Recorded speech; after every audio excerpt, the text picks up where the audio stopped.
अस्सलाम वालेकुम। इस दुनिया में 60 इकसाम के हिरन पाए जाते हैं। हिरन हर कॉन्टिनेंट में आपको मिल जाएंगे सिवाय अंटार्कटिका को छोड़कर, मतलब अंटार्कटिका में हिरन नहीं पाए जाते। अगर हम हिरन के लाइफ स्पैन की बात करें तो वो 20 साल तक का हो सकता है या इससे भी ज्यादा, लेकिन डिपेंड करता है माहौल पर कि वो किस माहौल में रह रहे हैं। अगर मेल हिरन हो तो उसको हम बक कहते हैं, लेकिन अगर फीमेल हिरन हो तो उसको हम डॉय कहते हैं, लेकिन अगर हिरन का बेबी हो तो उसको हम फॉन कहते हैं। डियर मतलब हिरन, इनकी सूंघने की सलाहियत बहुत ही ज्यादा अच्छी होती है। मिसाल के तौर पर अगर एक इंसान एक हिरन से हाफ माइल दूर खड़ा है तो ये उसको स्मेल कर सकते हैं। एंटलर मतलब हिरन के सींग। अब देखो भी, ये सींग ऐसे होते हैं जो कि बिल्कुल सीधे नहीं होते, ये असल में होते हैं ऐसे सींग जिनकी आगे से ब्रांचेज होती हैं, जैसा कि आप स्क्रीन पर भी देख रहे हो। तो जितनी भी डियर की स्पीशीज है इन सब के एंटलर्स होते हैं सिवाय एक को छोड़कर, और वो है चाइनीज वाटर डियर। ये एक ऐसा हिरन की किस्म है जिसके एंटलर्स नहीं होते। इन एंटलर्स के ऊपर एक खास किस्म का कोट होता है, या यूं समझ लो कि लेयर होती है, और इसको हम कहते हैं वेलवेट।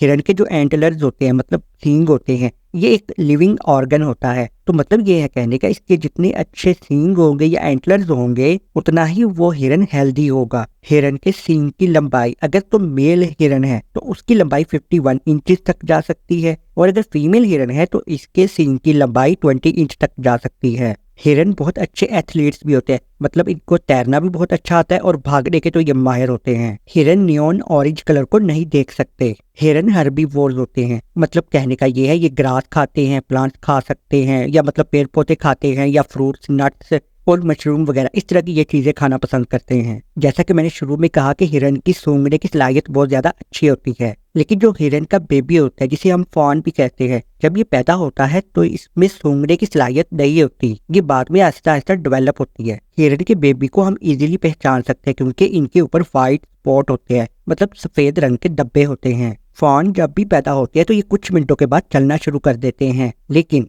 ये अपनी मदर के साथ फिर भी 1 से 2 साल तक रहते हैं। हिरन तकरीबन 10 फीट ऊंचाई तक जंप कर सकते हैं। जैसा कि मैंने कहा कि हिरन बहुत अच्छे स्विमर भी होते हैं, और इनकी तैरने की स्पीड होती है तकरीबन 13 miles per hour. Water dear जो कि चाइना और कोरिया का नेटिव है, मतलब वहां का रहने वाला है, इसके फैंग टीथ भी होते हैं, मतलब नोकीले 2 दांत, जो कि आपको स्क्रीन पर भी नजर आ रहे हैं। फीमेल डियर की प्रेगनेंसी 180 से लेकर 240 दिन तक की हो सकती है। डियर सोशल एनिमल्स होते हैं, मतलब ये है कहने का कि ये ग्रुप में रहना पसंद करते हैं, और जो मेल हिरन होता है वो हमेशा लीड करता है, यानी कि लीडर होता है। फीमेल हिरन की ये भी खासियत होती है कि वो अबॉर्शन भी कर सकती है अगर माल न्यूट्रिशन हो, मतलब ये है कहने का अगर खाने पीने की कमी हो तो वो अबॉर्शन कर सकती है फीमेल डियर। जो सबसे बड़ा हिरन है इस दुनिया में उसे मोज कहा जाता है, या यूं समझ लो कि यूरोप की तरफ इसको एल्क कहा जाता है। जैसा कि ये साइज में बहुत बड़ा हिरन है तो ये 6.5 फीट तक लंबा हो सकता है, और इसका वजन 820 केजी हो सकता है। और आखिर में